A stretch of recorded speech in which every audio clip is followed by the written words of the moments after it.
Welcome to Weekly Investment Podcast bersama saya Ferdian Syahputra dari Eastspring Investment Indonesia untuk Prudential Indonesia. Konsep saham merupakan konsep kegiatan penyertaan modal dengan hak bagi hasil usaha. Dengan demikian, saham tidak bertentangan dengan prinsip syariah karena saham merupakan bukti penyertaan modal dari investor kepada perusahaan yang kemudian investor akan mendapatkan bagi hasil berupa dividen. Namun demikian, tidak semua saham dapat langsung dikategorikan sebagai saham syariah.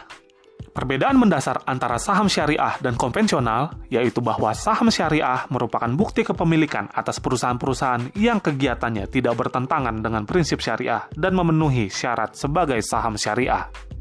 Ada kriteria penting yang harus dipenuhi saham syariah. Pertama, perusahaan penerbit saham dilarang melakukan kegiatan usaha yang melanggar syariah Islam. Misalnya, bukan perusahaan yang melakukan perjudian, memproduksi barang atau jasa yang merusak moral, memproduksi barang atau jasa yang haram menurut Dewan Syariah Nasional Majelis Ulama Indonesia, melakukan kegiatan usaha berbasis bunga, dan sebagainya. Kriteria kedua, perusahaan penerbit saham harus memenuhi sejumlah rasio keuangan, di mana total utang dibandingkan dengan total aset tidak lebih dari 45%.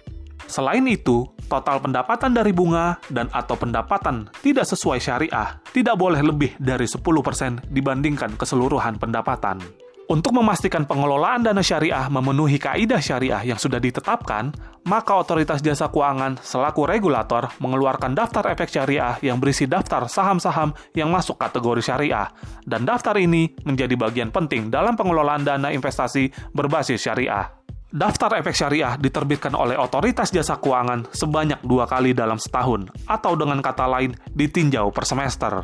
Dalam penetapan efek syariah ini, Otoritas Jasa Keuangan telah melakukan proses penyaringan berdasarkan beberapa kriteria, yang dilihat mulai dari kegiatan usaha, rasio utang terhadap aset, hingga rasio persentase pendapatan non-halal terhadap total pendapatan.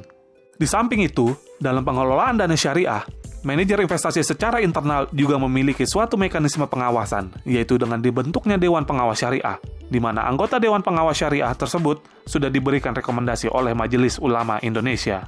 Dewan Pengawas Syariah akan memastikan pemenuhan prinsip syariah atas pengelolaan dana syariah yang dilakukan oleh manajer investasi. Dalam pilihan unit link yang ada di Prudential Indonesia saat ini, bagi nasabah yang memiliki profil risiko agresif dan cenderung memilih dana investasi dengan unsur saham syariah yang dominan, maka dapat memilih Prulink Syariah Rupiah Equity Fund yang berfokus ke saham-saham syariah yang ada di Indonesia, dan Prulink Syariah Rupiah Asia Pacific Equity Fund yang berfokus ke saham-saham syariah yang ada di negara-negara Asia Pasifik.